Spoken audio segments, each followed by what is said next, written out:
On a silent night, he spotted a small child crying under a flickering street lamp. At first, he thought it was nothing. But when he stopped, the truth he discovered was so terrifying, it froze him to his very core. Michael pulled over, his headlights cutting through the dark. He stepped out of the car, his breath turning white in the cold air. The boy looked terrified, his cheeks streaked with tears, his clothes dusty as if he had fallen earlier. Michael knelt in front of him. "Hey, buddy, and what happened? Where are your parents?" The child shook his head, unable to answer. His small body trembled, and the sound of his sobs pierced the silence. Michael gently placed a hand on his shoulder. "It's okay. You're safe now." Finally, between hiccups, the boy whispered, I can't find my mom." Michael felt a sharp tug in his chest. He glanced around. The road stretched endlessly in both directions. No houses, no cars, nothing but stillness. How could a child end up here alone? "Listen," Michael said softly. "My name is Michael. I'll help you find her. What's your name?" The boy sniffled. "Daniel." Michael smiled to comfort him. "All right, Daniel, let's figure this out together." He reached for his phone to call the police, but when he looked back, Daniel was gone. Michael froze. The boy had vanished as if swallowed by the night. His heart thudded painfully. He spun in circles, searching. "Daniel?" Then, a faint sound carried on the breeze, soft crying again, but this time coming from deeper in the woods beside the road. Michael hesitated. Logic told him to get back in the car and drive away. But something stronger, an instinct, almost a responsibility, pushed him forward. With a deep breath, Michael stepped off the road and followed the sound into the shadows of the trees. The woods were eerily quiet, every step crunching on dry leaves louder than it should have been. The faint crying grew clearer, guiding Michael deeper. The deeper he went, the heavier the air felt, as though the forest itself was holding its breath. "Daniel," Michael called out softly, shining his phone's flashlight.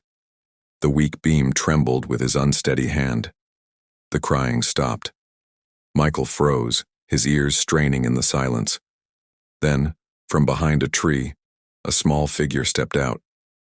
It was Daniel. His eyes were wide, almost too wide, shining strangely in the dim light. "You came," the boy said in a flat voice. Michael's throat tightened. Something about Daniel's tone did not match the helpless child from the road. Still, Michael forced a calm smile. "Of course. We'll find your mom. Do you know where she went?" Daniel pointed deeper into the woods. "This way." Michael hesitated but followed. Branches snapped under his feet, shadows twisting with every flicker of his light. The boy moved ahead easily, almost too easily, as if he knew this place well. After a few minutes, Michael noticed something strange. Daniel's footsteps made no sound. Not a single crunch of leaves, not a single broken twig. Michael's stomach churned. He cleared his throat. "Daniel, where do you live?" The boy stopped walking. Slowly, he turned to face Michael. His face was pale, his eyes glistening with tears again. "I want to go home, but I can't." Michael's heart sank. "Why not?" Daniel's lips quivered. "Because home isn't here anymore." A cold shiver raced down Michael's spine. Before he could ask more, a sudden noise broke the tension. A woman's distant scream echoing through the trees. Michael's body went rigid. The scream was desperate, filled with pain and fear. He turned toward the sound, but Daniel had vanished again. Michael's pulse hammered as the scream echoed again. "Daniel!" he shouted, running blindly toward the sound. Branches whipped against his face, roots tangled underfoot, but he pressed on. Finally, the trees opened into a small clearing. In the middle stood an old abandoned cabin. Its roof sagged, windows shattered, and door half broken. The air around it felt colder, heavy with an unspoken dread. Another scream burst out, from inside the cabin. Michael sprinted forward, kicking the door open. The stale stench of decay hit him instantly. The room was dark except for moonlight streaming through broken boards. And there, in the corner, stood Daniel. But he was not crying anymore. He was staring, straight at Michael, with eyes that glowed unnaturally in the dark. Michael froze. His instincts screamed at him to leave, but his legs felt rooted. Suddenly, Daniel whispered, "She's here." Michael's head whipped around. Out of the shadows, a woman appeared. Her face was pale, her dress tattered, her eyes sunken. She looked like she had stepped out of another time. The woman extended a trembling hand toward Daniel. "My son," she whispered. Michael's breath caught. This could not be real. Daniel ran into her arms, but as soon as he touched her, her body flickered, like smoke caught in the wind. She was not solid. She was something else. Michael stumbled back, his chest tightening. What is this?" Daniel turned his head slowly, his small face expressionless. "We've been waiting for someone to help." Michael shook his head in disbelief. "You're not real. This isn't happening." But the floor creaked behind him. Another presence entered the room. Michael spun around and froze. Standing in the shadows was a man, tall and gaunt, his eyes burning with rage. His voice thundered, "Leave them!" Michael's knees weakened. Whoever or whatever this was, it was no ordinary man. The stranger's hand trembled as he reached into his coat and pulled out a photograph. Daniel leaned forward, his breath quickening, as the dim glow of the streetlight revealed the picture. It was of a small boy, no more than 6 years old, standing in front of a house with peeling white paint. The resemblance was undeniable. The boy in the photograph looked exactly like the child who now sat quietly in the back of Daniel's car. "This is my son," the stranger whispered, his voice breaking. "But he vanished 3 years ago." Daniel felt the world spin. He turned his eyes to the rearview mirror, catching the child's gaze. The boy's wide, innocent eyes seemed filled with secrets too heavy for someone his age. "But how is that possible?" Daniel's voice shook. "If he is your son, then why was he crying alone on the road?"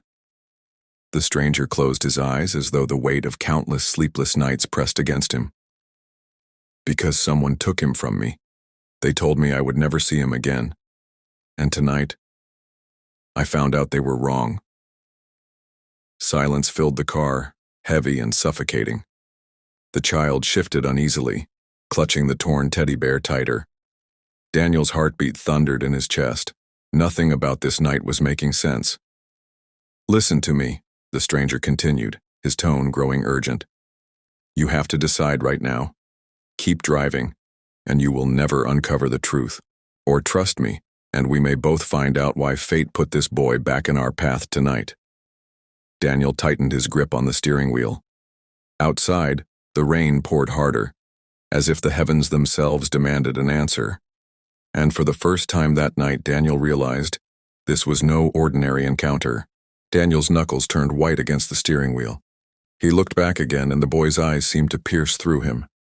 Silent, waiting, almost as if the child already knew what Daniel would choose. "Fine," Daniel muttered, his voice low. "Tell me everything." The stranger leaned closer, his soaked coat dripping onto the floor. "His name is Aiden. My boy. 3 years ago, he vanished from our front yard. No ransom note, no trace. The police searched for months, but the trail ran cold. Everyone told me to let go. But a father cannot just forget his son."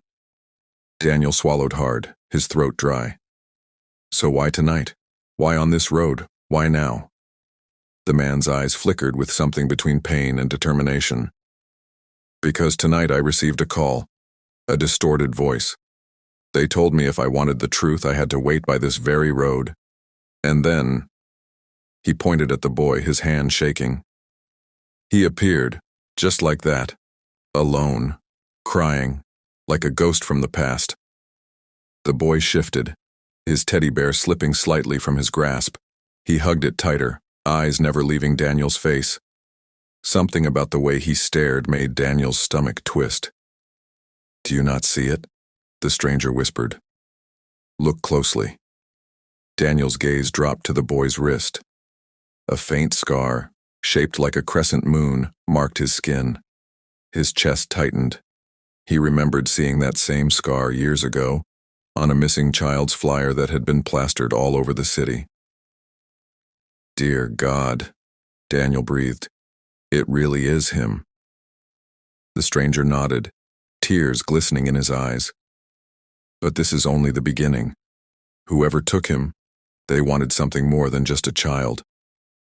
Lightning split the sky, illuminating the desolate road around them. The boy finally spoke, his voice soft but chilling. "They are watching us, even now." Daniel froze, the air in the car turning heavy. Suddenly, this was no longer about finding a lost child. This was about survival. Daniel's breath hitched. The boy's words echoed inside the car like a chilling warning. "They are watching us. Even now." His eyes darted to the rearview mirror. At first, nothing but rain and darkness. Then, headlights. A black SUV appeared in the distance, its beams cutting through the storm. It was moving slowly, deliberately, as if stalking them. The stranger gripped Daniel's arm. "Do not stop. Do not let them catch us. They will take him again." Daniel pressed the accelerator, his heart pounding. The tires screeched on the wet asphalt. The SUV followed, inching closer, unwavering. The boy clutched his teddy bear tighter, his little hands trembling. "They always come back when I try to leave," he whispered, his voice quivering with both fear and knowledge far too heavy for a child. "Who are they?" Daniel shouted over the roar of the storm. The stranger's jaw tightened. "People with power, money, the kind who believe they own everything, including children." The SUV sped up, closing the distance. A blinding flash of lightning revealed two figures inside wearing masks. Daniel's stomach churned. This was no coincidence. Suddenly, the boy leaned forward between the seats, his eyes wide with urgency. "Left, turn left now." Daniel swerved onto a narrow dirt road, mud splashing against the sides of the car. The SUV followed but struggled to keep steady. Daniel's hands shook as he gripped the wheel, forcing himself to trust the child's directions. "How do you know where to go?" Daniel asked, sweat dripping down his temple. The boy's eyes gleamed in the rearview mirror, a mixture of fear and something sharper. "Because I have been here before. This is where they kept me." Daniel's blood ran cold. Ahead, through the rain, an old abandoned farmhouse loomed, its broken windows glowing faintly from lights within. The place looked alive, despite its decay. The boy whispered almost to himself, "This is where the truth lives." Daniel realized he was no longer just a driver in someone else's story. He was now inside a nightmare, one that demanded courage he never thought he had. The farmhouse loomed like a shadow from another world, its broken doors groaning in the storm's wind. Daniel parked the car behind an overgrown hedge, his chest rising and falling like a man who had run for miles. The SUV had stopped at the crossroads behind them, its light sweeping the fields, searching. "Quickly," the stranger urged, pulling the boy close. "Inside. We cannot waste time." Daniel followed, though every nerve screamed to turn back. Inside the farmhouse, the air smelled of rust and damp earth. Flickering lanterns lit the large hall. And then Daniel froze. Rows of children's shoes lined against the wall, small coats hanging from hooks, as if an army of little lives had passed through here and never returned. The boy's grip on Daniel's hand tightened. This was where they brought us. Some never left. His words hit Daniel harder than any storm.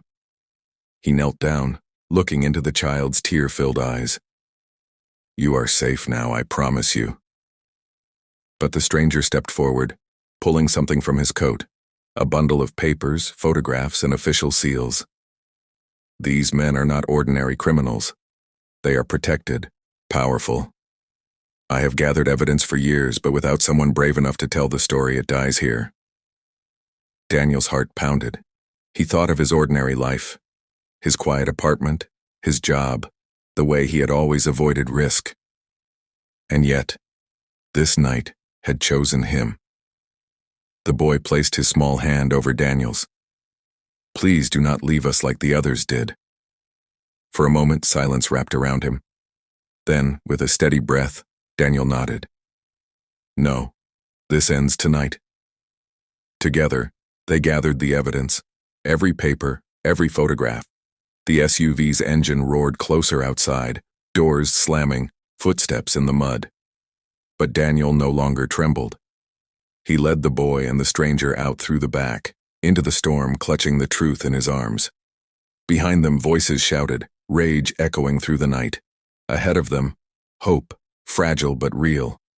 As the boy leaned against him, whispering a soft, "Thank you," Daniel realized something. Sometimes life does not give you time to prepare. Sometimes it thrusts you into the fire, and you either burn or you become the light.